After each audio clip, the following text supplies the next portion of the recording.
And welcome to another Peaceful Solution Character Education Program, Moral Excellence in the Workplace. We have already completed 7 chapters, so give yourself a hand. We are now going to start in chapter 8 tonight, and this chapter is kind of in a different dynamic we're going to be teaching from, because now we're going to be talking to managers or those who want to be managers. We're really going to hit on leadership and what it means to be a leader and how you can be a leader. So on page 137, so we're going to start chapter 8, Management Leads with Character, the overview. It says, you might ask yourself, why is the Peaceful Solution Character Education Program teaching about management skills when there are hundreds of books on the marketplace about management techniques? Topics can cover time management, classroom management, staff management, budget, and finance planning, and so much more. Yet, emphasis on character management is what this program is all about. Essentially, we must learn how to manage our character first before we can successfully manage others. Notice the difference between the Peaceful Solution Character Education Program and other programs. This program emphasizes on who you are within, because you can be great at finances, you can be great at time management, but who's to say that when you're honest about finances? Who's to say you're honest in other situations, that you're respectful, that you're responsible in those areas? So the Peaceful Solution really says those are great, but you have to figure out who you are within. And this is what we really go over in this chapter is before you can manage others, you must first learn how to manage and control yourself. So what have we went over in the previous chapters that differentiates the Peaceful Solution Character Education Program from other programs? Well, in chapter 1, we covered the difference between character and personality and how that affects the workplace. Character is who you are, and notice that it dictates how you treat others in the environment. It's your beliefs. But personality is your likes and your dislikes. And if you think about how some people are chosen for their job, sometimes it's based off of their personality. Oh, they're kind, they're talkative, they're really outgoing, which is what you would want in a salesperson, correct? Someone that would always, go out and talk to other people. But the character is also what's really important. Because you can have someone that is making sales and, encouraging others, but who's to say at the end of the day you have the right amount of money in your drawer? Who's to say that they're being responsible in other aspects? So that's why we notice the character and the personality and how that ripples out and affects the workplace. We also emphasize the importance of moral values to character. And this is where we go through in chapter 1 how when we are in a workplace, we really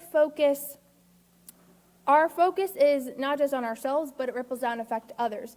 And when we make choices, and our choices need to reflect that we are a moral person by thinking of morality. Morality can be divided into 3 basic categories: behavior and attitude towards all life, possessions and property, and the environment. So if it hurts any of those things, then it's not a moral behavior. In chapter 2, it's entitled Self-Control, the Essential Ingredient to a Successful Environment. Now, something that I really thought was interesting is if you look at the definition of self-control, notice the first thing it says that self-control means learning.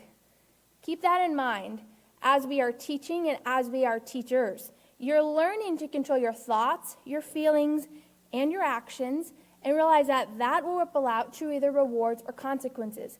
But focus on that word learning. That's what we're doing. So as we go through and you implement this into your workplace, it's not going to be right away because you're learning. We went on to talk about how using self-control to handle your emotions. Don't let your emotions handle you. And that goes back to learning to control your thoughts, your feelings, and your actions. And that respect requires self-control. And why is that? Because self-control is a foundation to all moral behavior. Respect is a foundation to all positive interactions. So first you have to know how to control yourself, your thoughts, your feelings, and your actions before you can start to show that respect to other people. In chapter 3, we went over moral ways to obtain your belongings. Notice moral, which means legal, which means the way you obtain these possessions will not end you up, you will not end up in jail or getting arrested because they're moral. You accept the decisions others make concerning their belongings. And also the proper use of workplace items. Some items are meant for certain things. And, we're in chapter, did I say we're in chapter 3 now? I think so. Okay, I just want to make sure. Okay, proper use of workplace items and how every business, every place owns something, but it also has a proper use for it. Then to chapter 4, we talked about ask, more than just a 3-letter word, and how asking shows respect for authority, the rules, and policies. And how the phrase ask forgiveness, it's better to ask forgiveness than permission, is not true. Because notice that you're saying I have to ask forgiveness. I am going to ask forgiveness. Notice the word ask. You still have to ask for that. So why not prevent that and just ask permission in the first place? And I started thinking about, if I was to do that, why would I do that? Why would I say it's better to ask forgiveness? Because I obviously know the answer I would get would be no. So why make that choice in the first place? Going on, we talked about how asking minimizes or avoids conflict between coworkers, and to always be consistent. Don't just ask when you're around this person or that person, or when your supervisor's around, or when you're around certain people. Always be consistent. And this is the key to building a positive character, is consistency, making those choices. And remember that consistency of positivity builds your reputation. And then chapter 5, we went over how respect is given freely. It's not something that's earned, it is given freely. Respect is the foundation of all positive interactions, and that true leaders are those that can show respect to others even when they are being disrespected. That is something that is really hard to swallow no matter how long you are in the Peaceful Solution Character Education program. You must show that respect to others no matter how you are being treated. And then chapter 6, responsibility brings results. Responsibility brings results. And it's all about having the right attitude. If you go into your workplace expecting people to behave in a disrespectful way, in an irresponsible way, you're already setting yourself to have a bad day. So how you go into your workplace is probably how your day is going to go. And then the second point is positive interaction is in the workplace is everyone's responsibility. It's not just the manager's responsibility or the employee's responsibility. It's everyone. It's a group effort. Remember the phrase, the strength of society lies in the conduct of every individual. If you want to make a place that is that works together and we're always going to have conflicts. But there are ways to avoid those conflicts. There are ways to peacefully have a place that you can work where people aren't tiptoeing around each other. And even if things do arise, you can solve them because each person knows that you're going to be respectful. That maybe you might be disrespectful, but in that time, you can go back and say, this is what has occurred, and I'd like you to forgive me because that was a moment where I realized that I need to work on this, and that's okay to say. Now, chapter 7, which is where they ended last week, chapter 7 is entitled, Honesty is a Must in the Workplace. Honesty means following the rules. And if you go through that chapter on the bottom of every page, you will see a lot about honesty means this. And at the end of that chapter, it actually has an honesty checklist. So if you're wondering if you're an honest person, go look at that checklist. And the last point is a lack of honesty can cause conflicts, resentment, and distrust. Now, all of that to say that the Peaceful Solution focuses on the character, who you are within, before we even focus on anything else. Because we realize that in order to do anything, you have to do what? Change the hearts and the minds of the people. It goes back to the responsibility book. In the responsibility book, in the note to the teacher, page 1 and 2, it says, teach a man how to fish, and you'll feed him for a lifetime. And that's what the Peaceful Solution is really striving to do, to teach people how to fish. You have gotten this job but how can you maintain this job? How can you grow from there? So now we're back on page 137, and it says, who is a manager? Although there are many ways this question can be answered, the Peaceful Solution Character Education Program identifies a manager as a leader. Everyone begins first by managing their own lives as individuals, in a family, in the workplace, and in society as a whole. Now, I would underline that, because you first have to deal with yourself, your own lives, your family, and it ripples out. We should lead ourselves in moral conduct, in positive character, and in having concern for others and the environment as well. Notice those are the 3 steps of morality. Every workplace has managers who lead the business. It might be the owner, the CEO, executive board, supervisor, or another employee who has tenure. The fact is that managers lead in many ways. They uphold rules and policies that create a work atmosphere where employees can be productive and successful. They structure the workplace to promote respectability and mediate conflicts between coworkers, to maintain a peaceful work environment. Most importantly, managers lead by their example. Now, as you can see, managers' jobs are very important. So I'm going to put this question out to you, and then we'll get back to it on page 145. When you look on the internet about leaders, one of the biggest questions are, why do managers get paid more and do less? Why do managers get paid more and do less? Now, keep that question in mind, because I'm not saying that question is true, and I'm not saying that question is false, but why would people think that? I want you to keep that in mind. Going over to page 138, it says, anyone with determination and a willingness to learn can become an effective manager and example to others. Underline the word effective.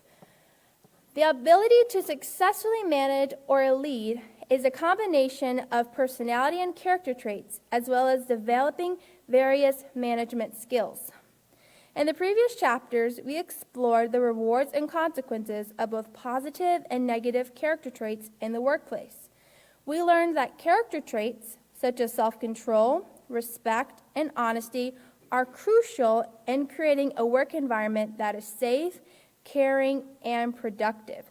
So as you can see here, there's going to be a mixture in every workplace of positive and negative character traits. But our goal is to recognize those and try to weed them out.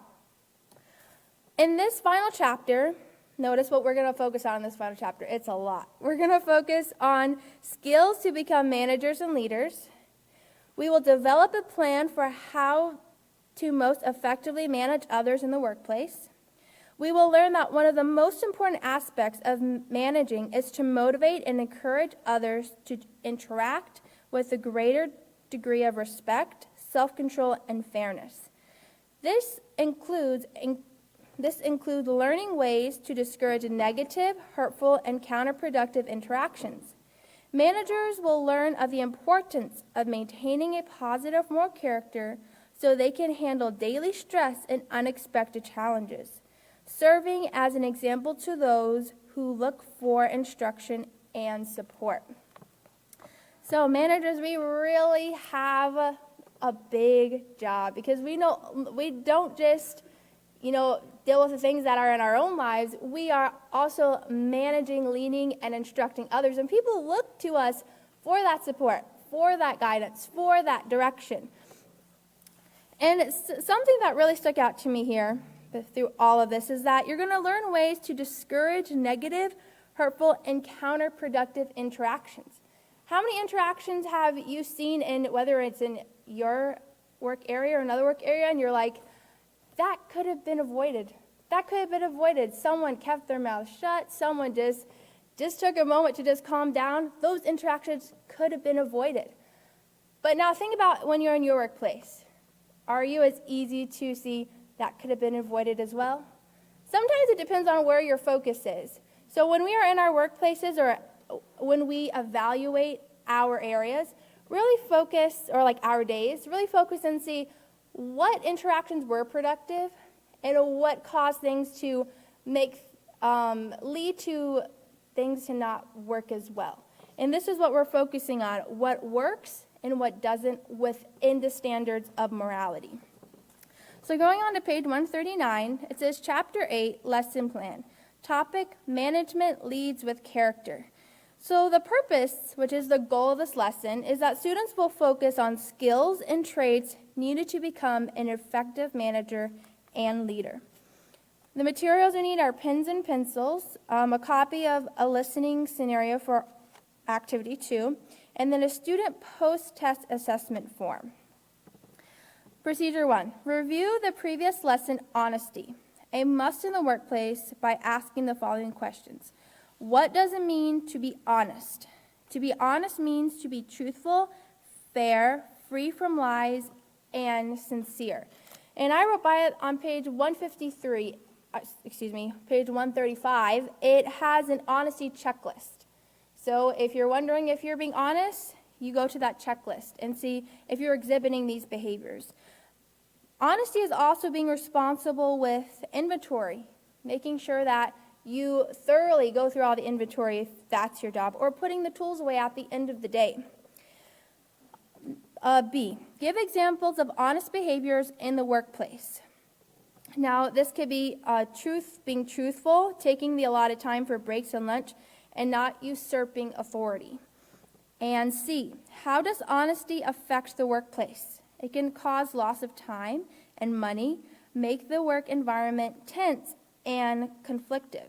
Now, why do we ask these questions before we go into the next chapter? Because you want to see if the goal of the previous chapter is met. If your students cannot answer these questions, then it's probably best that you don't move on to this chapter, because all of these chapters build onto each other. So if we don't understand the importance of honesty, then as we go forward to talk about managing, it might not make sense. So really ask these questions, and then also ask for examples in that work area, that business. Well, how have you seen how dishonesty has affected your workplace? And how have you seen the benefits of being honest? So going to page 139, it says, ask students how many of them are managers in their workplaces or desire to be in a supervisory position. I think that's a very important question for various reasons, because you're asking people what their goal is, but the next question of who desires to be in a supervisory position, you might have just opened someone's mind to say, I can actually lead, I can actually do this, it's possible for me to be able to lead someone, to be in this position, because in every work area, there's people from different walks of life. You don't know what those individuals have been told. Some of them might have been told, you're going to be nothing because of what you did when you were younger, what you did when you were in high school. And as they go in these work areas and these businesses, they are looking for something to be. So whenever you ask these questions and you show that care and concern, you're actually opening someone's mind to, I can be something, I can move on, I don't have to stay at this part, at this level, I can actually be promoted to something, and you're showing them, yes, you can, but this is what is going to be required of you. If you want to move up, this is what is required. It says, tell students that in today's lesson, they will learn that successfully managing others begins with managing ourselves. That cannot be highlighted or emphasized enough. All starts within.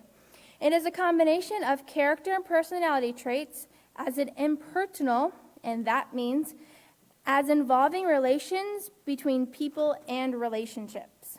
As involving relations between people and relationships.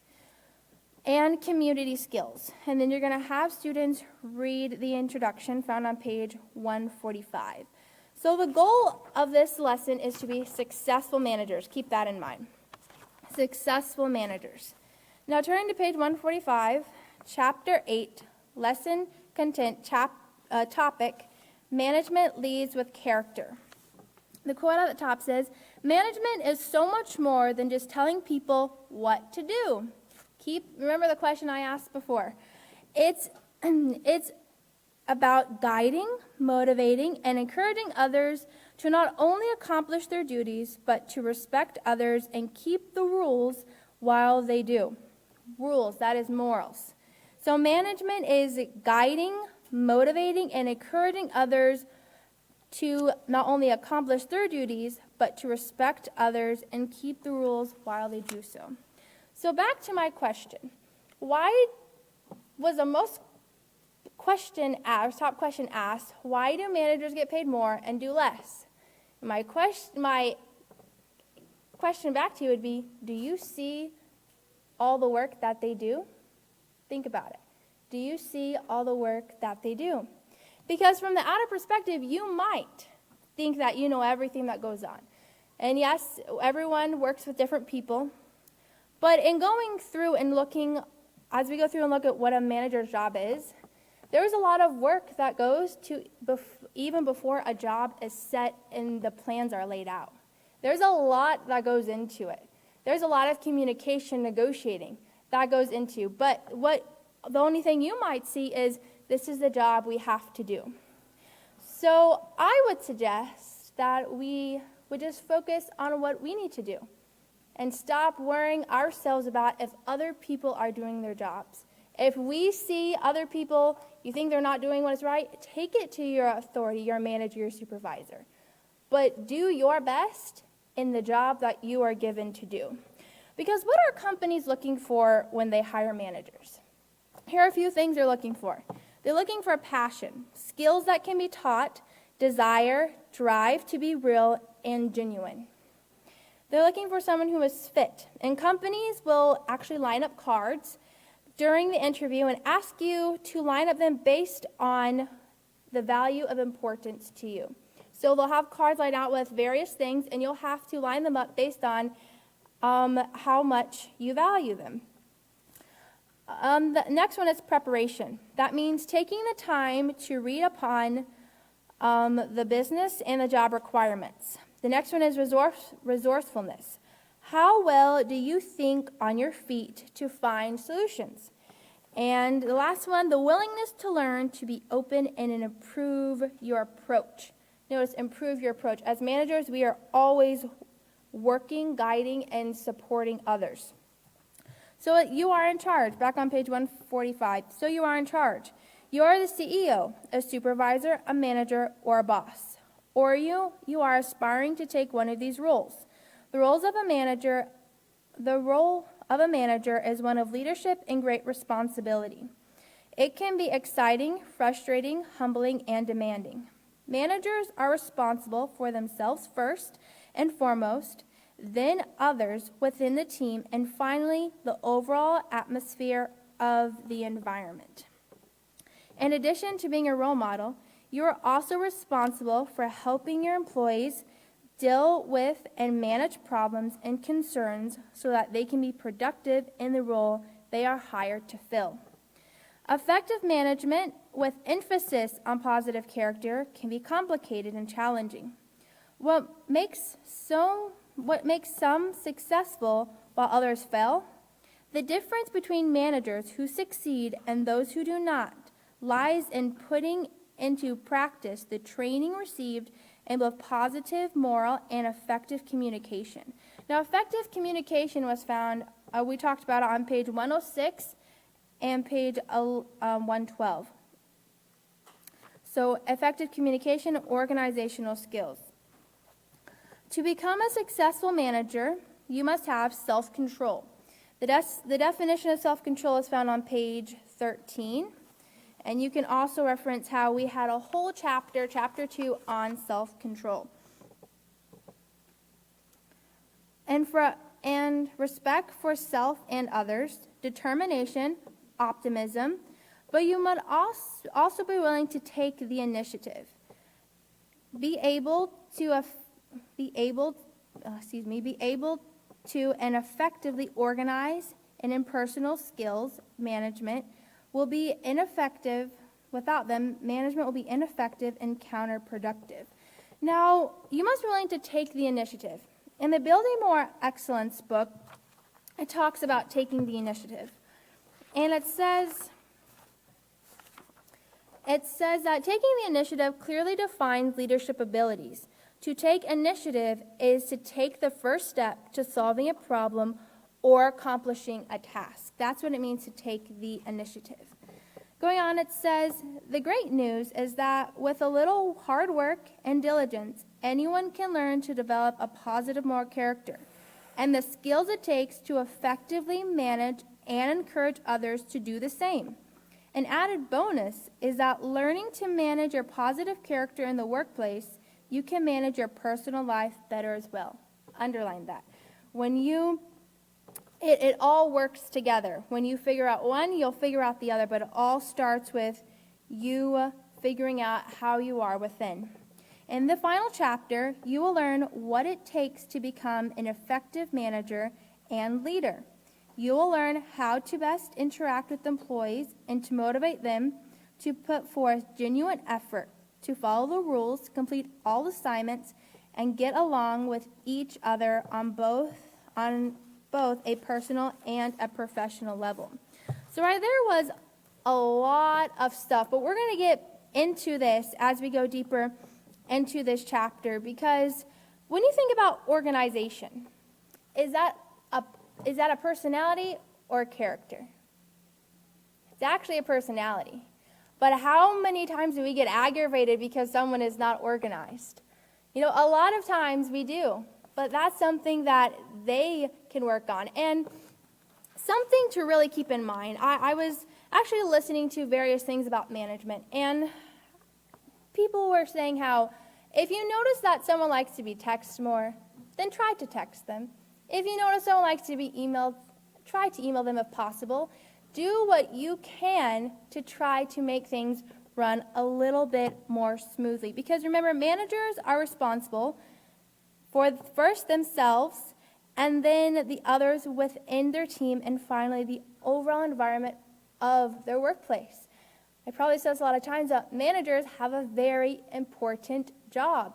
And everything, depending on your work area, it can lie within you. Think about if someone below you does something, the people above you are probably going to come to you and ask these questions, right? And this is why also, as we're encouraging people, do you have the desire to be a manager? You want them to realize that this is important, why I, at the level I am now, report to my supervisor. This is why it's important that I do my job diligently, because what it does is it makes the job a little bit easier for the supervisors over me, for the managers over me. And if you go to the second paragraph, or the third to last, so it says, to become a successful manager, you must have self-control, respect for self and others, determination and optimism. You must be willing to take the initiative and be able to communicate. Page 106 and 112, we went over communication. That's page 106 and 112. And let's see. And remember that managers are to encourage employees to be moral people. So there can be times whenever at the last part it says that you'll be given assignments and you'll get along with people both on a professional and a personal level. Never allow that to, I guess for lack of better terms, blind you from what a right choice is. Or that the rules that are given in a business are for everyone. No matter, if you're related to them, if you're close to them, no, the rules are meant to be kept no matter who it is, who is asking you the question. And that's really an important thing to do, because remember in chapter that we were talking about asking, we said it's always be consistent. Always be consistent. And think about if you, as a manager, you told someone to do something, and then you told another person something different because of your relationship to them or something like that, or because you had more of a personal relationship than a professional relationship. Then if they're in a leading position one day, they might give the wrong instructions. So as managers, we encourage our employees to be moral. And as managers, we are to be that support and that encouragement. We're also let's never bend the rules. Always keep the rules. And that's very important, because that's building our reputation. In this chapter, we're learning that management leads with character. So let's strive as managers and as we teach others to build that positive character and to lead and build a positive character as well. And with this, I'm going to turn it over to the next teacher. So thank you very much.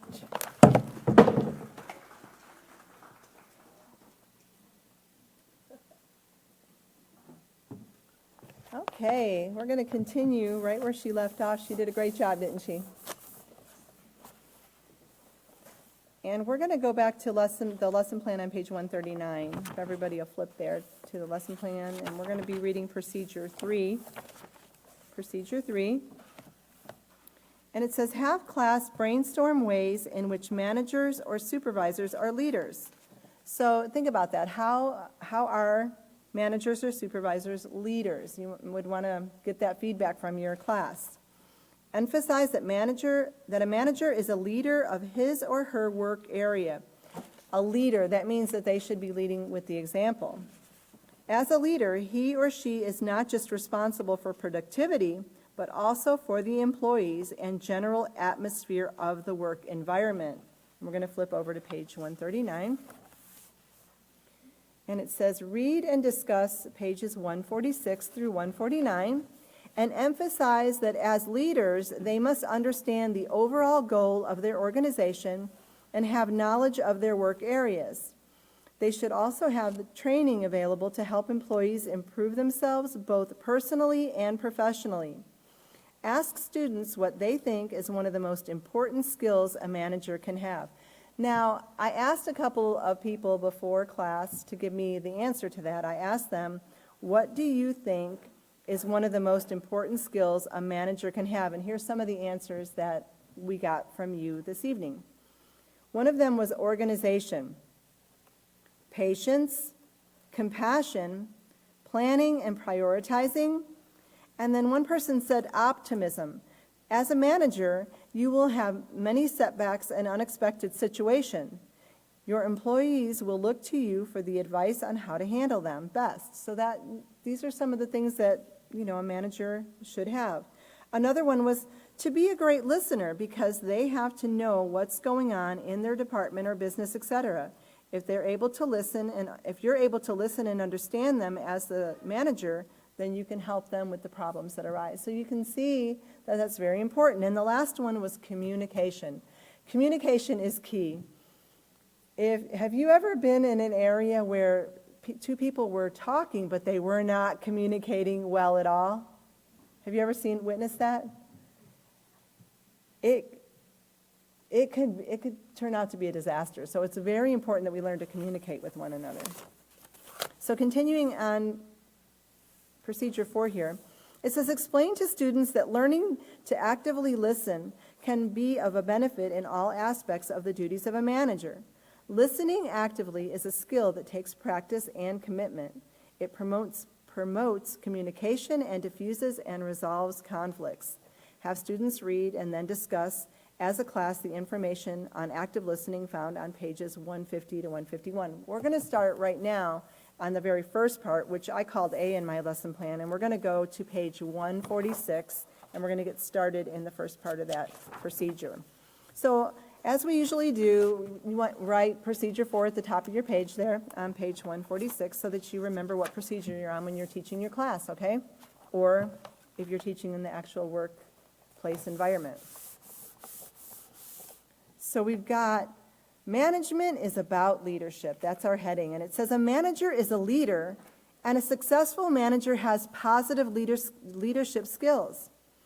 The skills of leadership are varied. They range from helping us to cope while under stress to helping us deal with problematic situations. As with all skills, training and then practice are keys to becoming adept. Now that word adept, it actually means expert, proficient, highly skilled. And I'll read that again. Adept is expert, proficient, highly skilled. Okay. So it says, although some people seem to be born leaders, have you ever seen people that just take charge, right? And they're just, you say, well, that person's a born leader. Well, that can be a problem if that person is not the manager. And I've seen that occur. Oh, they're born leaders. They go in and they just start telling everybody what to do, including their manager. And the manager's like, so it's not always great to be that assertive. So yeah, it can seem that they're a born leader, but most of the time it says most of us become leaders through, and I want you to highlight this, education, training, and then this is how I'm doing it, trial and error. Trial and error. By taking the time to study this manual and then applying the knowledge to your leadership ability, you can reduce your trial and error and increase your success. Wouldn't that be great? Now, I wanted to read from the character unit, if you were in that class a while back, and if not, we can get that to you if you want to add this to your notes when you're teaching. But the character unit, page 130. The character unit, page 130. It says, here are a few simple steps to keep in mind. Set your mind in advance that you can be a positive leader. So, you're promoted to leader, manager. Maybe you've never been one. Possibly you've never been one. Set your mind in advance that you can be a positive leader. You can do it, right? That's important. Number 2, value how learning to lead can help you maintain a positive character. So value that, because learning to lead can help you maintain a positive character. And number 3, and this is the most important one because you're going to have to fight the urge to do this. Don't quit. So that's like very important. Put that in the margin there, because when you're teaching, when we're learning to become a leader, whether we're doing it through education, training, or trial and error, or a little mix of everything, the urge to quit is going to come upon us sometimes when we get frustrated. How many of you in this room have ever had an urge to quit a job? Show of hands. Okay, I think just about everybody has their hand up. And anyone that you're teaching this workplace manual, this moral excellence in the workplace, they're going to have had that same feeling within them. But if you can teach them to stick it out, that is going to be such a great moral benefit to them. The job that I'm in now, I've been in that job for 3 decades. And the funny thing is, it was a very, very, very, very, very small company when I started. It was literally, I dealt with the main owner of the company, and it was me and a couple of his children that are grown and married and have grandkids now, and a couple of other people. And I came as a waitress, and then I was plunked into working in an office. And I had no skills at all to work in an office. But the owner of the company was very patient. It was a small company, and it built to where there were hundreds of employees. But I got to learn along the way through the trial and the error, see? So I put a lot of value in don't quit, because there were many times that I wanted to run back to the little diner, grab my tray of dishes, and start waiting tables again, because I had no clue what it was to work in an office, really. A filing system, the desk was a mess, but the patience of my boss was beyond measure. And so that now, as a manager now, in my life, having worked there for many, many, many, many years, I think I'm sometimes part of the furniture, but I try to instill those same lessons that were taught to me into the people that I deal with now, to give them the same lessons that were given to me, because it was very valuable information. Okay, so number 1, it says, number 1, successful managers are knowledgeable. Successful managers are knowledgeable. And it says the first step in becoming an effective leader is continually learning and growing in a positive character development through the Peaceful Solution Character Education Program. Knowing how, and I highlight this part here, knowing how your work environment operates, that's important. and about the people who work there are important too. Let's face it, you cannot be in charge of something that you know nothing about, right? You just can't. One positive character trait is being educated. Educate yourself about your workplace. Gather all the facts that you can to help build a more peaceful work environment by making positive choices. And this is a lifelong process of becoming educated in your particular area. This is not something that you're going to just be like, okay, got this job now, going to learn everything in 10 minutes. And I was training somebody, we had an assistant manager come in to try to take some of the load off of my job, and she said, train me. And I said, you will be training every day for the rest of your life.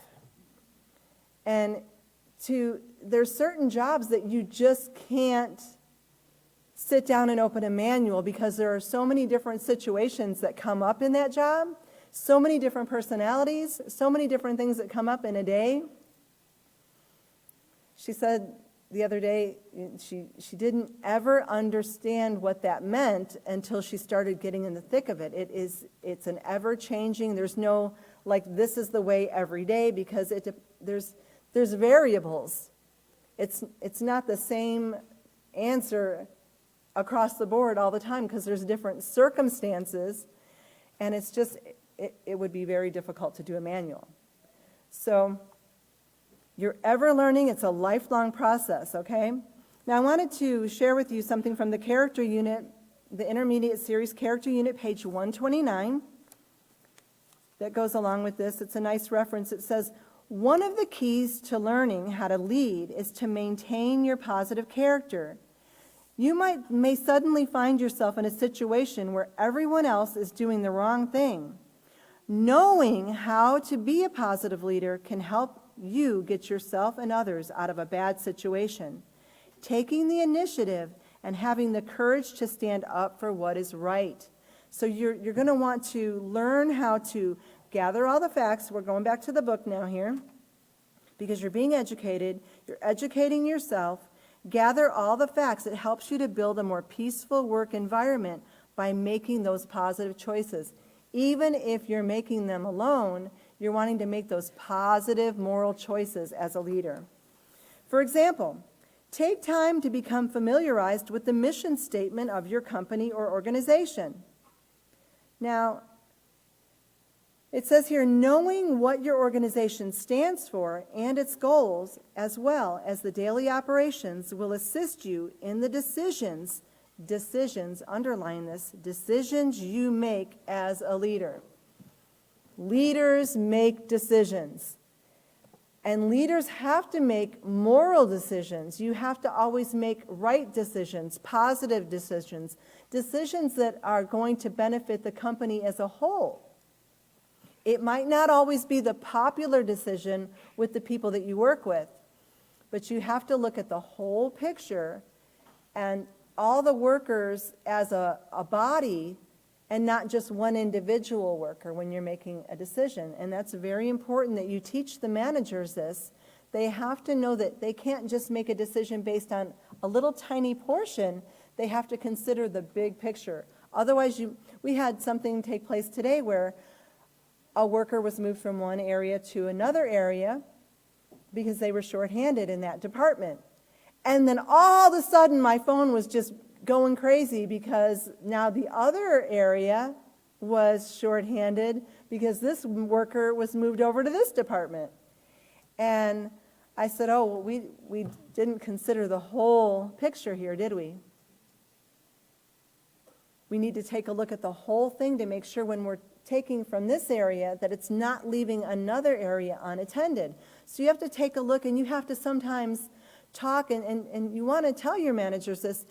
Talk it over with the other supervisors or the other key players that are involved. Don't just make a decision because, well, you know, I'm the big boss.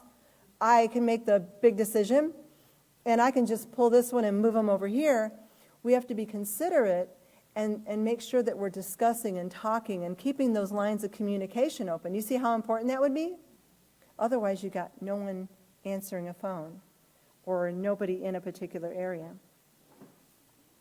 So it says, you will also need to know about the people that you're in charge of. What are their strengths and their weaknesses?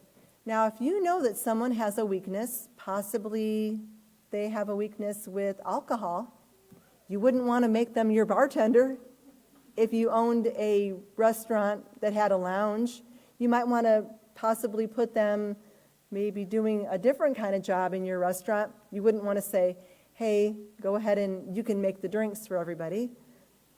That's just an example, but you would want to know their strengths and their weaknesses. If somebody has a problem with, or they had a problem with stealing, you wouldn't want to put them on the cash register, but they might do very well setting the tables if you were in a restaurant type situation. You know, it always, no matter how long I've worked in an office, it always goes back to the restaurant. And it says, know their strengths and weaknesses and how you can best use them in your organization. And yes, you know, a lot of people get offended when they hear the term use them. But when we're serving in an organization, we are being used. We're serving. We're being used in that organization. And being used is a very valuable thing. It's not like a negative thing, like a lot of people put that negative connotation on it. But if you're not able to be used, then the term is you are useless. I want us to think about that. I want to be used. Because the other end of that is the opposite of that. I would be useless.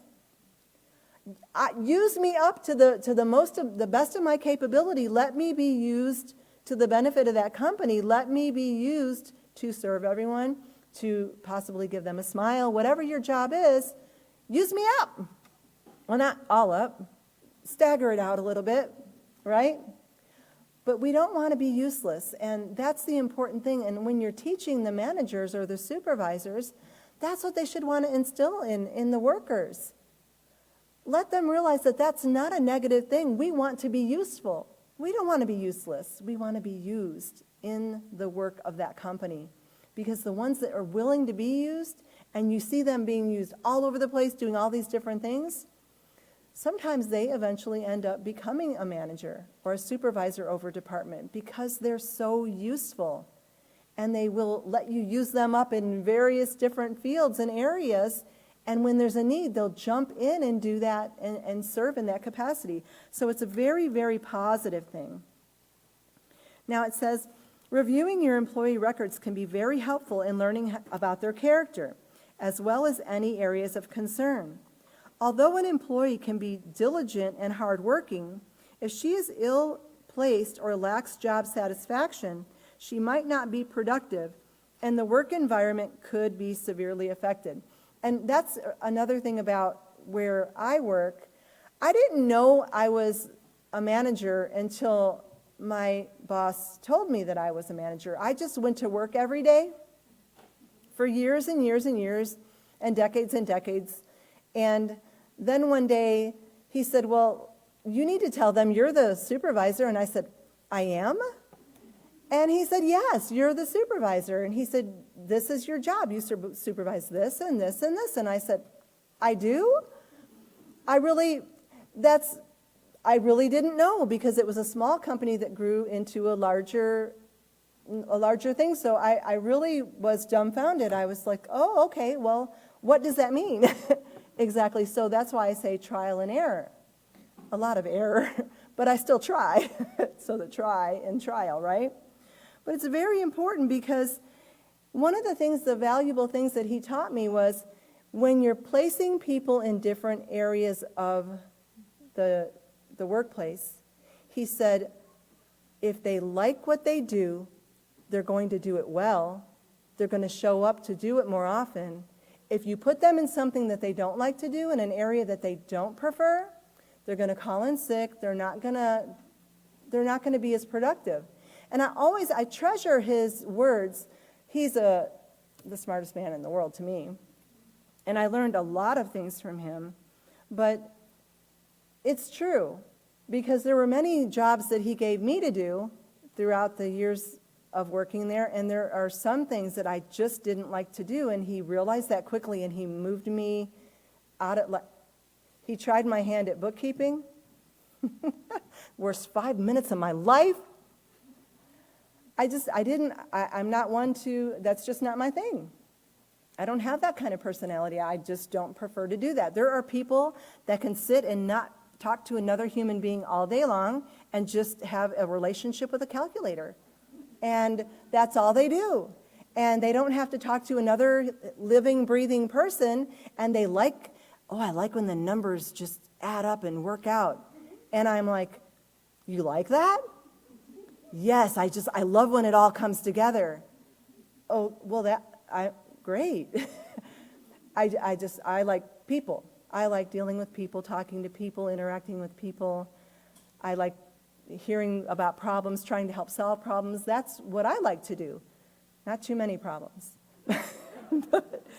But it's very important that you like what you do. And so when we're training these managers, these supervisors, we want to let them know that. Because can you see that would be very important, not to put someone in a job they can't stand? They're just not going to do well at it. They won't excel.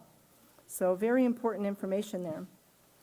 Now, there's a quote there at the bottom, and I want to read that. It says, "Get the right kind of knowledge to gain a full understanding." And we want to get the best understanding to understand the people that we work with, the people that work with us, the people that we oversee on a daily basis. It's very important. And now we're moving over to the next page. We're continuing. We're still in Procedure 4. Procedure 4 is a long procedure. And it's number 2, and it says, successful managers are observant. So you want to be that observer. And if you remember, if many of you were in the certification course years back when we were talking about the friendship, and there was the observing stage, the stage where you observed, and when you're dealing with people, especially young teens, when they're making friends, there's that observing. You want to observe people. But as a manager, it's vital that you observe, and it's not like you're not just going to sit on this like high chair and just watch everybody all day and just observe. No, but you want to see, how do they react in certain situations? In our area, where I spend most of my day, sometimes people can come in and they can get upset, like if something wasn't done correctly or they weren't satisfied with something, and they might not be smiling when they are interacting. And I like to watch how the different people who assist them deal with it. Because we've got so many different personalities in the workplace. There's one that's always very pleasant and very smiling, and by the time they leave, they forgot that they were upset when they came in, and everything's fine. And then we have one that's very blunt. So what is the problem? And so, can you tell me a little bit about it? And they're more serious. And so it's just different ways, and I like to observe how the interactions go.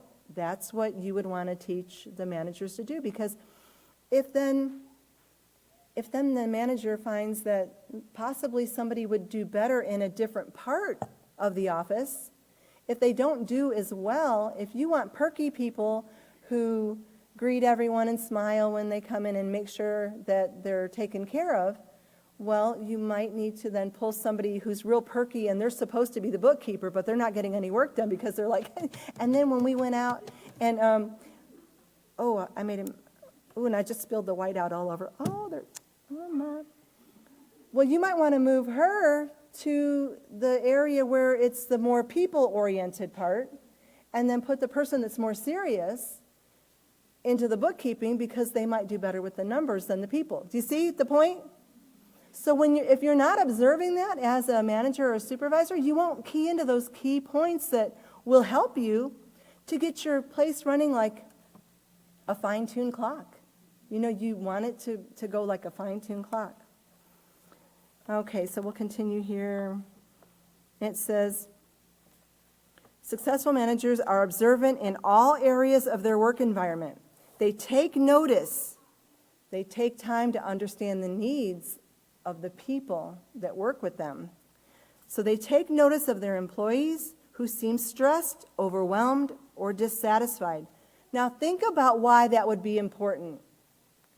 If I've got someone that is having some emotional problems and I'm the supervisor, this is what we're teaching the managers. Right now we have many workplace shootings that take place, don't we? If you can befriend or bring the person in the office and talk to them and find out what's going on. You know, if you see that something's going on or their work is slipping or they seem depressed, it could be that there was one situation, not where I work, but I had heard where a manager noticed that the work was slipping, but they didn't realize that the man's wife was dying of cancer. So when he came to work every day, he was different. His countenance had changed. His work, he would forget things. Things were going on that didn't normally go on. But the manager found out by taking the time, the care and concern of speaking to the individual to find out what was going on. And it played a key role in allowing that person to continue in their job because then the compassion was shown. You see that? Very, very important. So we've got to be very observant. So if they're overwhelmed, dissatisfied, because if they're dissatisfied, you might just be able to move them to a different area and find something else for them to do where they could get along better. And make it a priority to show that care or concern and to offer support. Support empathy. You can write this in your margin. Empathy, care, and concern. Very, very important. Sometimes the stress an employee feels might not be job-related, but can nonetheless affect the employee's job performance. Take the time to understand their needs. An effective manager is supportive, regardless of the source of the employee's stress, and would take measures to alleviate the stress if possible. I have one lady that works with us, and sometimes she's in a lot of pain, and sometimes we kind of mother her, even though she's older than all of us, and we'll say, "Are you in pain?" And she'll say, "Yes, I'm in a bit of pain today. Do you want to go home?" And she'll make the decision. Does she want to go home or does she want to stick it out? But she sees that we've cared enough to notice that she might be in pain that day. Do you see how that might lift her spirits up? And then she can decide whether she wants to stay or go. So supportive regardless of the source of the stress, and take the measures to alleviate it if possible.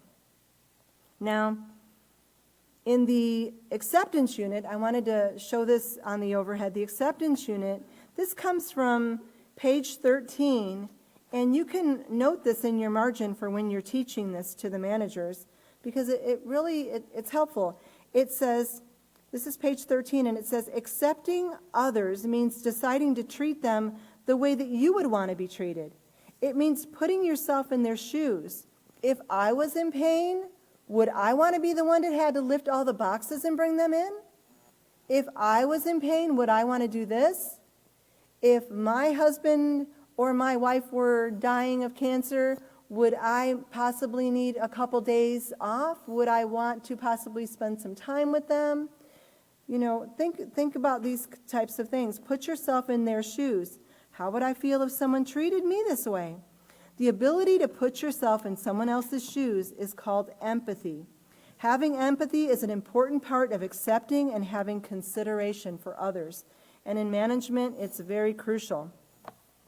Now, continuing on page 147, it says, a large portion of satisfaction in our lives is derived from the work that we do and the people that we share our work time with.